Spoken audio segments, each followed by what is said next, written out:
Hello everyone, welcome to Genic education. कैसे हो आप सभी? एक बार सभी का फिर से स्वागत है। बहुत ही शानदार सेशन बिल्डिंग मटेरियल का चल रहा है और हम लोग बहुत ही अच्छे तरीके से ब्रिक चैप्टर को कवर कर चुके हैं। ब्रिक में हमने ब्रिक के अलावा क्ले प्रोडक्ट्स जो और भी बन सकते थे, ठीक है, जैसे आपका टाइल्स, टेराकोटा, अर्दनवेयर, स्टोनवेयर, ठीक है, पोर्सलेन, फिर उसके बाद फिर कुछ और चीजें जैसे टेराजो, और ये सारी चीजें हमने फायर ब्रिक्स के बारे में भी अच्छे से पढ़ा। तो ब्रिक में ओवरऑल हमने क्या पढ़ा? Bricks and other clay product पूरी चीजें हमने पढ़ ली। तो आई थिंक आपको कोई भी डाउट बचा नहीं होगा, ठीक है। और आगे इसके हम क्वेश्चन, इसके बाद हम जब क्वेश्चन प्रैक्टिस सेशन होगा तो क्वेश्चन भी इसके करवाएंगे। फिलहाल में अभी आप नेक्स्ट चैप्टर हम लोग शुरू करने जा रहे हैं। नेक्स्ट चैप्टर आपका है रॉक्स एंड स्टोन्स, ठीक है। रॉक्स एंड स्टोन्स में हमें जानना है कि रॉक्स जो है ये पृथ्वी पे आया कैसे, ठीक है, अर्थ पे आया कैसे। सबसे पहले थोड़ा बहुत हिस्ट्री के बारे में जानते हैं। तो देखिए अर्थ पे, ठीक है, अर्थ जो है पहले बहुत साल पहले, ठीक है, क्या है, सन से यानी कि सूरज से अलग होकर के गैस और आग, ठीक है, गैस और आग के बादलों के रूप में, धुएं के रूप में, धुएं के बादलों के रूप में घूम रही थी किसमें? सौर मंडल में, ठीक है, तो सोलर सिस्टम में। फिर आगे क्या हुआ कि बहुत सालों बाद, करोड़ों सालों बाद, ठीक है, करोड़ों सालों बाद ये धीरे धीरे धीरे धीरे इसकी जो ऊपर की लेयर है वो ठंडी होती गई, ठीक है। और जो उसके अर्थ के ऊपर की 30 से 70 किलोमीटर की लेयर है ये आपका स्टोन के रूप में और सॉइल के रूप में चेंज हो गया, ठीक है। और यही जो स्टोन है, ठीक है, ये जो 30 से 70 किलोमीटर का दायरा है इसको हम बोल देते हैं क्रस्ट, ठीक है, CRUST, क्रस्ट बोल देते हैं। तो ये तो था आपका स्टोन कहाँ से आया। अब स्टोन में और भी तरह की क्लासिफिकेशन है, मतलब और किस तरह की क्लासिफिकेशन है उन चीजों को हम अच्छे से समझेंगे। और पहले तो हमें बट ये जानना है कि जो स्टोन आया वो आया कैसे। पृथ्वी तो गैस और आग के बादलों के रूप में घूम रही थी, तो जो अंदर का टेम्परेचर था अर्थ का वो बहुत ज्यादा क्या था, गर्म हो गया था, जिसकी वजह से अंदर से क्या, पृथ्वी के अंदर से ज्वालामुखी विस्फोट होता है, ठीक है। और ज्वालामुखी विस्फोट जब भी होता है, वोल्कानिक इरप्शन, वोल्कानिक इरप्शन जब भी होता है तो क्या निकलता है उसमें से? मैग्मा या लावा, ठीक है, मैग्मा या लावा निकलता है, ठीक है। तो ये जो है, ठीक है, मैग्मा या लावा अर्थ में मौजूद था, ठीक है। और किससे बाहर निकला, किस वजह से बाहर निकला? वो था आपका वोल्कानिक इरप्शन, ठीक है, वोल्कानिक इरप्शन। और वोल्कानिक इरप्शन से जब ये बाहर आया, ठीक है, तो ये क्या बना? सबसे पहले इग्नियस रॉक्स, ठीक है, इग्नियस रॉक्स। और इग्नियस रॉक्स, ठीक है, धीरे धीरे धीरे धीरे इग्नियस रॉक्स जो है, ठीक है, इसके सेडिमेंट्स छूट छूट कर दूसरी जगह पे, चाहे एयर से या फिर बारिश से या किसी और मीडियम से इधर उधर जब गए तो वो सेडिमेंट्स इग्नियस रॉक से अलग हो करके क्या बनाए?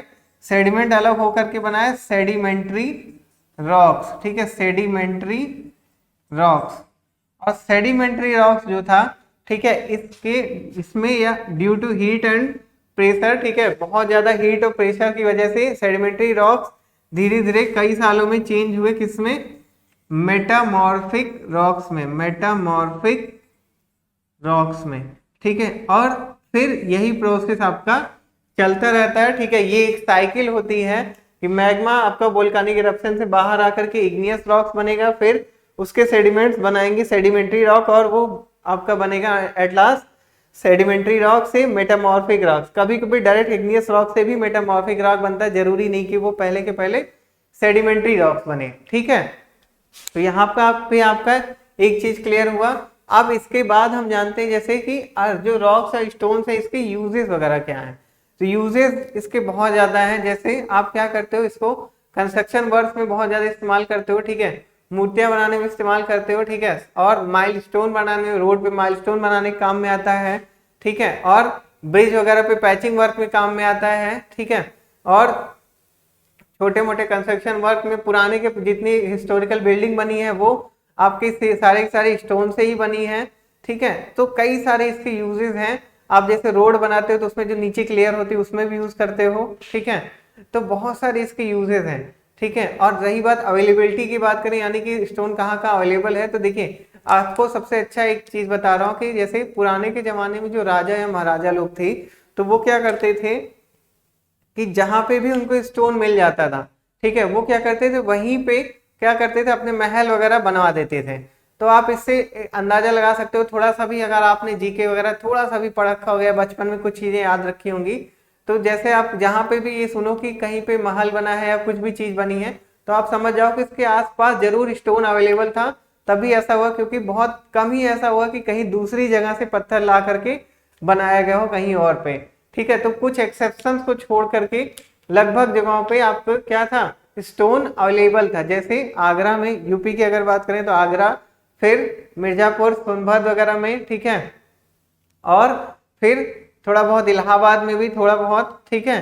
तो जहां भी पहाड़ी एरिया है वहां भी एक तरह से आप मान सकते हैं कि स्टोन अवेलेबल होगा ही होगा, रॉक्स अवेलेबल होंगे ही होंगे, ठीक है। तो ये हो गया आपकी बात अवेलेबिलिटी की। अब यूजेस हो गया, हिस्ट्री हो गई, यूजेस हो गया और अवेलेबिलिटी हो गई। अब हम लोग बात करेंगे किसकी, क्लासिफिकेशन ऑफ रॉक्स की, ठीक है, classification of rocks, classification of rocks. देखिए क्लासिफिकेशन जो आपका होता है वो 3 टाइप का होता है, ठीक है। सबसे पहला क्लासिफिकेशन आपका होगा, क्या होगा, जियोलॉजिकल क्लासिफिकेशन, जियोलॉजिकल क्लासिफिकेशन, ठीक है। जियोलॉजिकल क्लासिफिकेशन में आपके 3 टाइप की रॉक्स आती हैं, यही है वो 3 टाइप की, इग्नियस, सेडिमेंट्री और मेटामॉर्फिक रॉक्स, ठीक है। तो हम लोग एक एक करके लिखते हैं, ठीक है। फर्स्ट है आपका क्या, इग्नियस रॉक्स, इग्नियस रॉक्स, और सेकंड है सेडिमेंट्री रॉक्स, ठीक है, सेडिमेंट्री रॉक्स, और थर्ड है आपका मेटामॉर्फिक रॉक्स, ठीक है। तो देखिए इग्नियस रॉक्स आपका क्या है, इग्नियस रॉक जो है ये मैंने आपको बताया कि मैग्मा जो है वोल्केनिक इरप्शन से जब बाहर आया तो बनता है ये इग्नियस रॉक्स, ठीक है। अब इसमें क्या है कि 3 टाइप की रॉक्स आती हैं, ठीक है। वो 3 टाइप की रॉक्स कौन सी है, देखिए सबसे पहला है आपका एसिडिक रॉक्स, दूसरा है आपका बेसिक, और तीसरा है आपका अल्ट्रा बेसिक, ठीक है। और एसिडिक रॉक को हम बोल देते हैं क्या, कि जिसमें आपकी सिलिका, ठीक है, मोर देन, लिख देते हैं more than 60%, silica more than 60%। और बेसिक रॉक्स की बात करें तो सिलिका 15 to 60%, ठीक है, 15 to 60% सिलिका होती है। और अगर अल्ट्रा बेसिक की बात करें तो बिलो लेस देन 15% सिलिका होगी यहाँ पे, ठीक है। तो ये हो गया आपका इग्नियस रॉक। अब इग्नियस रॉक का एक और तरह का दूसरा, ठीक है, अनदर वे है क्लासिफिकेशन का, कि इग्नियस रॉक्स ही तो सबसे पहले बनी है, ठीक है। तो इसमें क्या था कि मैग्मा जो है वोल्केनिक इरप्शन से बाहर आई है। अब वोल्केनिक इरप्शन मान लेते हैं कुछ इस तरह से, आपका ज्वालामुखी है, ठीक है, नीचे से आ रहा है मैग्मा, ठीक है। तो हो सकता है कि कुछ मैग्मा ऊपर आकर के यहाँ पे गिर गया हो, एकदम अर्थ के सरफेस पे, कुछ बीच में ही रुक गया हो यहाँ पे, ठीक है, और कुछ मैग्मा नीचे ही रह गया हो, ठीक है। तो इस चीज के बारे में जानना है कि जो मैग्मा आपका, ठीक है, वो एकदम नीचे रुक गया, ठीक है, उसको हम बोल देते हैं क्या, प्लूटोनिक रॉक्स, ठीक है। तो इसका एक अनदर क्लासिफिकेशन हो जाएगा, सबसे पहला जो बनेगा वो होगा आपका प्लूटोनिक रॉक्स, और जो बीच में यहाँ पे मैग्मा रुका है इसको हम बोलते हैं हाइपा बेसल रॉक्स, ठीक है, हाइपा बेसल रॉक्स, ठीक है, हाइपा बेसल रॉक्स। और तीसरा है आपका वोल्केनिक रॉक्स, ठीक है, प्लूटोनिक, हाइपरबिसल और वोल्केनिक रॉक्स, ठीक है। तो ये 3 तरह की एक और क्लासिफिकेशन है कि मैग्मा एकदम से तो पूरा बाहर निकल के चला नहीं आया, जो मैग्मा अर्थ के सरफेस पे आ गया वो हो गया आपका वोल्केनिक रॉक, जो बीच में रुक गया यानी कि सैलो डेप्थ पे हमें मिल जा रहा है वो हाइपरबिसल और प्लूटोनिक रॉक्स, जो कि आपका एकदम नीचे की तरफ है, ठीक है। तो ये हो गया आपका क्या, इग्नियस रॉक्स के बारे में। अब इसका देखो सबसे अच्छा एग्जांपल इसका बनता है क्या, ग्रेनाइट, ग्रेनाइट या बेसाल्ट, ठीक है, और ट्रैप वगैरह भी होते हैं, ठीक है। फिर बात करते हैं सेडिमेंट्री रॉक्स की। तो मैंने बताया आपकी कि सेडिमेंट जो इग्नियस रॉक के सेडिमेंट, ठीक है, किस वजह से कुछ मैकेनिकल या केमिकल एजेंट या जिस भी रीजन से एक स्थान से दूसरे स्थान पे चले गए, ठीक है, फिर वहां पे क्या हुए, कलेक्ट हो करके कुछ नया ही स्टोन बना दिए, ठीक है, तो वो आपके नए रॉक्स बन गए, तो वो बन गए आपके क्या, सेडिमेंट्री रॉक्स।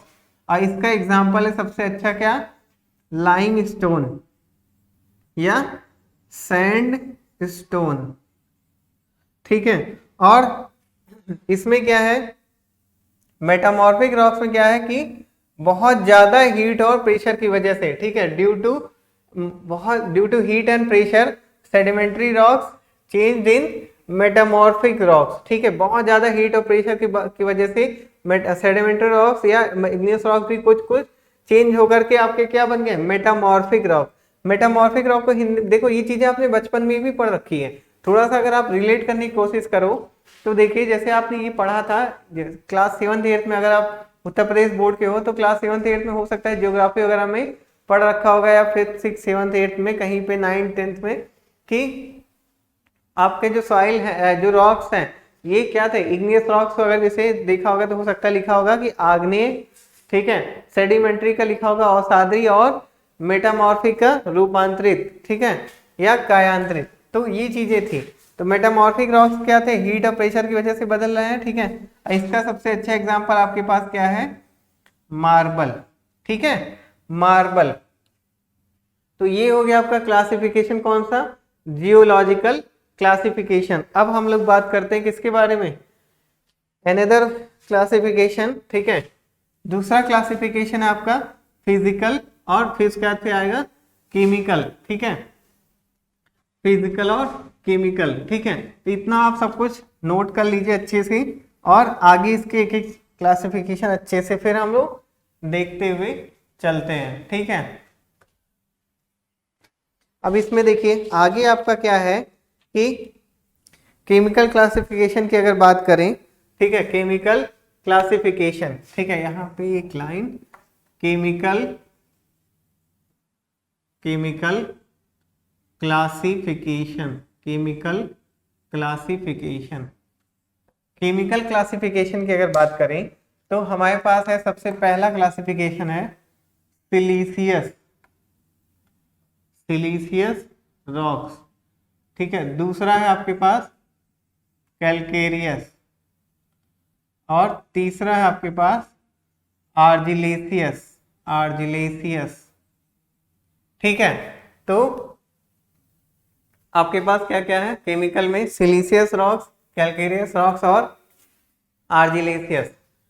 सिलीसियस रॉक्स देखो नाम से ही क्लियर हो रहा है कि ऐसे रॉक्स जिसमें सिलिका बहुत ज्यादा हो, ठीक है, सिलिका पार्टिकल्स बहुत ज्यादा हो, ठीक है।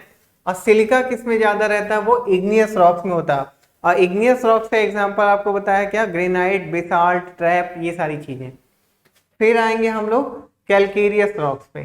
कैलकेरियस रॉक्स क्या होंगे कि ऐसे रॉक्स जिसमें कैलकेरियस यानी कि जो आपके पास है क्या, कैल्शियम कार्बोनेट यानी कि चूना बहुत ज्यादा हो, ठीक है, यानी कि चूना जिसमें बहुत ज्यादा हो, कैल्शियम कार्बोनेट या कैल्शियम ऑक्साइड बहुत ज्यादा हो, ठीक है, तो वो होगा आपका कैलकेरियस रॉक्स यानी कि लाइम, ठीक है। तो ये आपका एग्जांपल मैंने बताया, लाइम स्टोन, सैंड स्टोन, ठीक है।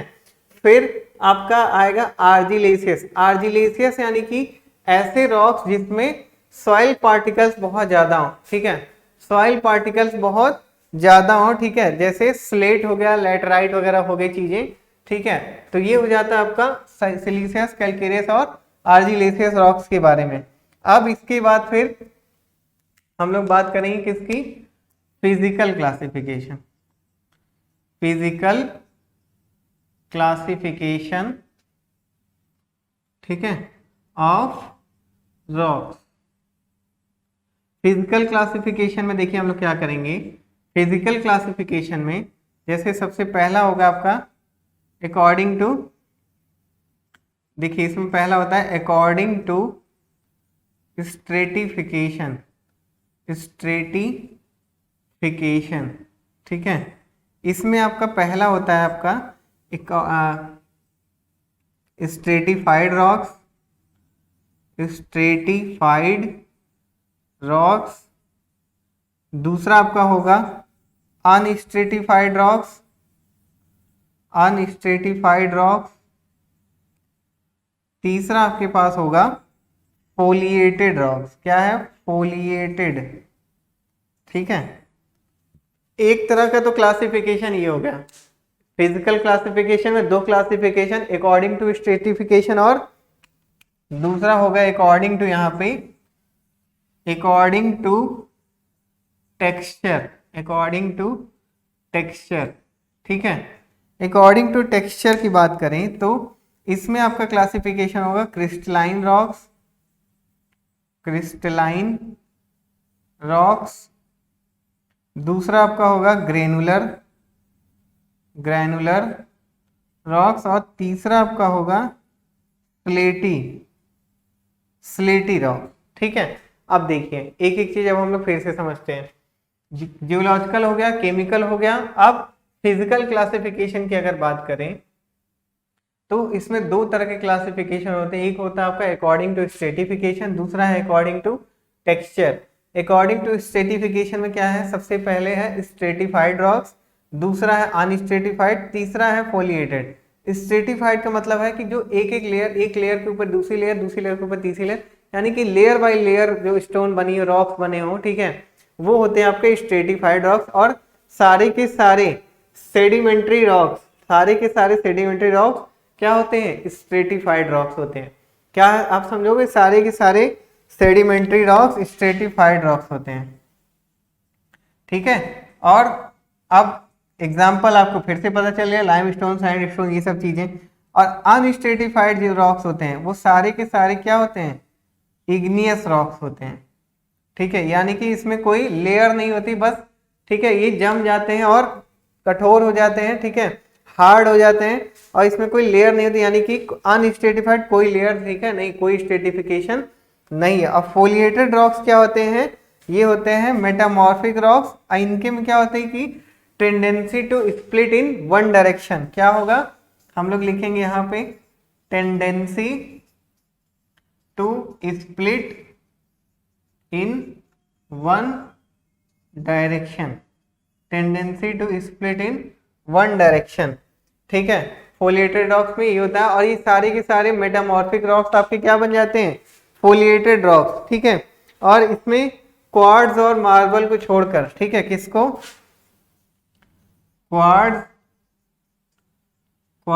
और मार्बल को छोड़कर, ठीक है, सारे के सारे क्या? मेटामॉर्फिक रॉक्स, ठीक है, क्या बनेंगे आपके?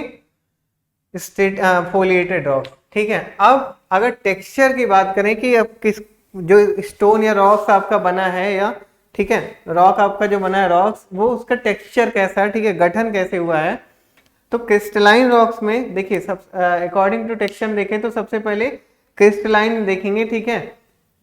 क्रिस्टल का मतलब कि एक एक क्रिस्टल से मिल करके जो बना होगा, ठीक है, यानी कि एक एक रवे मिलकर के बने होंगे, ठीक है, वो हो जाएगा आपका क्रिस्टलाइन रॉक्स। और ग्रेनुलर रॉक्स में क्या होगा? एक एक कण मिल करके बने होंगे, ठीक है, वो आ जाएंगे आपके ग्रेनुलर रॉक्स में, ठीक है। और स्लेटी रॉक्स, यानी कि स्लेटी रॉक्स का एग्जांपल ये है, कौन सा? स्लेट, ठीक है।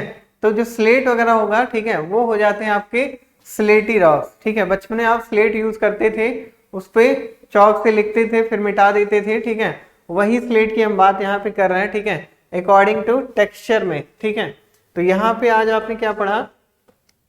क्लासिफिकेशन ऑफ रॉक्स में कि एक जियोलॉजिकल क्लासिफिकेशन में इग्नियस रॉक्स, सेडिमेंट्री, मेटामॉर्फिक, फिर केमिकल क्लासिफिकेशन में सिलीसियस, कैल्केरियस और आर्जिलेसियस, ठीक है। और फिजिकल क्लासिफिकेशन में अकॉर्डिंग टू स्ट्रेटिफिकेशन और अकॉर्डिंग टू टेक्सचर, दो टाइप की क्लासिफिकेशन है, जिसमें पहला है स्ट्रेटिफाइड, जिसको हम सेडिमेंट्री रॉक्स समझते हैं, ठीक है, और अनस्ट्रेटिफाइड इग्नियस रॉक्स, और फोलिएटेड रॉक्स क्या होगा? मेटामॉर्फिक रॉक्स, जिसमें मेटामॉर्फिक वगैरह क्या होता है? एक ही डायरेक्शन में बढ़ने की टेंडेंसी होती है। और अकॉर्डिंग टू टेक्सचर को अगर देखें तो क्रिस्टलाइन रॉक्स, ग्रेनुलर रॉक्स और स्लेटी रॉक्स। ये हो गया आज आपके कुछ क्लासिफिकेशन। अब अगर जैसे कभी एग्जाम में क्वेश्चन आता है कि आपको लिखना है ग्रेनाइट के बारे में कि ग्रेनाइट किस तरह का रॉक है, ठीक है, तो आप क्या लिखोगे? सबसे पहले तो इग्नियस, ठीक है, इग्नियस। दूसरा अनस्ट्रेटिफाइड, ठीक है, अनस्ट्रेटिफाइड। क्या क्या लिखें? इग्नियस, अनस्ट्रेटिफाइड और क्या है आपके पास? सिलीसियस, ठीक है। ये कैसे रॉक्स होते हैं? सिलीसियस, ठीक है। मैंने आपको पहले बताया था जितने सिलीसियस रॉक्स हैं वो इग्नियस रॉक्स हैं और कैलकेरियस सेडिमेंट्री, ठीक है। तो ग्रेनाइट के बारे में अगर आपको लिखना होगा तो इग्नियस, अनस्ट्रेटिफाइड और सिलीसियस। इसी तरह जैसे अगर हम बात करें लाइम स्टोन की तो ये क्या होगा? लाइम स्टोन आपका क्या है? सेडिमेंट्री रॉक्स होता है, सेडिमेंट्री, ठीक है। और ये क्या होगा? मैंने आपको बताया था सेडिमेंट्री रॉक्स क्या होते हैं? स्ट्रेटिफाइड होते हैं। तो यहाँ पे आप लिख दोगे स्ट्रेटिफाइड। और लाइम स्टोन किससे मिलकर के बना है? कैलकेरियस, ठीक है। तो यहाँ पे आप लिखोगे क्या? कैलकेरियस, ठीक है। तो ये हो गया आपका। इसी तरह जैसे लाइम स्टोन के बाद ग्रेनाइट का अगर जैसे बेसाल्ट का पूछा या ट्रैप का पूछा जाए तो यही आंसर होगा, ठीक है। फिर लाइम स्टोन के बाद सैंड स्टोन अगर पूछा जाए तो आप फिर से सेडिमेंट्री, स्ट्रेटिफाइड और कैलकेरियस लिख दोगे। फिर अगर जैसे आपसे पूछा जाता है मार्बल के बारे में तो मार्बल आपका क्या होगा? Metamorphic, metamorphic. और इसमें क्या होगा? ठीक है, मार्बल। फिर आगे क्या होगा आपका? मार्बल स्ट्रेटिफाइड में भी आ सकता है। जैसे मैंने आपको बताया ना कि मार्बल आपका फोलिएटेड रॉक्स में नहीं आता। बेशक ये मार्बल आपका मेटामॉर्फिक रॉक्स में है लेकिन ये फोलिएटेड रॉक्स नहीं है, ये होता है आपका स्ट्रेटिफाइड, ठीक है। और आगे कौन सा क्लासिफिकेशन होगा मार्बल में? ये होता है आपका कैलकेरियस, ठीक है। मार्बल आपका होता है क्या? कैलकेरियस रॉक्स होता है, ठीक है। तो इस तरह से आपका देखो एक एक चीज आप लिखोगे। जैसे किसी भी स्टोन के बारे में आ जाएगा तो थोड़ा बहुत स्टोन आगे आपको कवर कराएंगे क्वेश्चन सीरीज में भी और आगे भी बताएंगे, ठीक है। आज का जो था हिस्ट्री हमने थोड़ा बहुत पढ़ा रॉक्स के बारे में, फिर यूजेस, अवेलेबिलिटी थोड़ा बहुत, और फिर आए जो मेन चीज था क्लासिफिकेशन जिसपे क्वेश्चन बहुत बनता है, ठीक है। और उसमें क्लासिफिकेशन जियोलॉजिकल, केमिकल और फिजिकल, ठीक है। इसको आप आज अच्छे से रिवाइज करिएगा, ठीक है। ये बहुत इंपॉर्टेंट है, ठीक है। इसको आप लिख भी लीजिएगा, नोट कर लीजिएगा। और आगे क्या करना है आपको? आगे आप क्या करोगे कि जैसे ही आपका लेक्चर, ठीक है, फिनिश होता है तुरंत रिवाइज करना है और नेक्स्ट लेक्चर में आने से पहले आपको क्या करना रहेगा? पूरा का पूरा फिर से एक बार रिवाइज करके आना, जिससे देखिए सारी चीजें आपके दिमाग में अभी बनी रहेंगे। अभी जस्ट पढ़े रहोगे, तुरंत का तुरंत रिवीजन कर लोगे तो आपका पूरा पूरा तैयार रहेगा। आपको क्या करना है? एक साइड बुक भी अपने पास रखनी है, ठीक है। जब तक हमारी बुक्स नहीं आ रही हैं, हमारे पब्लिकेशन की बुक्स नहीं आ रही है, तब तक आप लोग एक जो आपको बुक अच्छी लगती है वो खरीद के रख लीजिए, उसको भी पढ़ते रहिए, ठीक है। प्रीवियस ईयर क्वेश्चन लगाते रहिए। और क्या करना है आपको? टेस्ट सीरीज पे भी ध्यान देते रहना है। जब तक हम लोग की टेस्ट सीरीज नहीं आ रही तब तक आप लोग क्या करेंगे? तब तक आप लोग टेस्ट सीरीज भी देते रहिए। जो सी भी आपको अच्छी लगे उसको खरीद लीजिए। एक एक क्वेश्चन, एक एक सेट डेली प्रैक्टिस करते रहिए। प्रैक्टिस करना बहुत जरूरी है, उससे आपको ढेर सारे क्वेश्चन भी मिलेंगे और आगे एग्जाम में हेल्पफुल भी रहेगा, ठीक है। तो आज के लिए हम लोग इतना ही रखते हैं। नेक्स्ट क्लास में हम लोग इस रॉक्स एंड स्टोन चैप्टर में आगे की चीजें डिस्कस करेंगे, ठीक है। इस चैप्टर से भी आपके बहुत सारे क्वेश्चन बनते हैं, ठीक है। तो और आपको मैंने बताया था कि एसएससी जेईई का पेपर कई शिफ्ट में अब होता है, तो किस शिफ्ट में आपका पेपर पड़े, किस शिफ्ट में रॉक से ज्यादा क्वेश्चन आ जाए, किस में ब्रिक से आ जाए, तो कुछ आप कह नहीं सकते, ठीक है। तो हर चीज को ध्यान में रखते हुए हर चीज आपको फिर से पढ़ना है, अच्छे से पढ़ना है और कोई भी चीज छोड़नी नहीं है, ठीक है। तो चलिए फिर हम लोग मिलते हैं आप लोग नेक्स्ट क्लास में। तब तक के लिए आप लोग ठीक है, till then love you all, bye bye.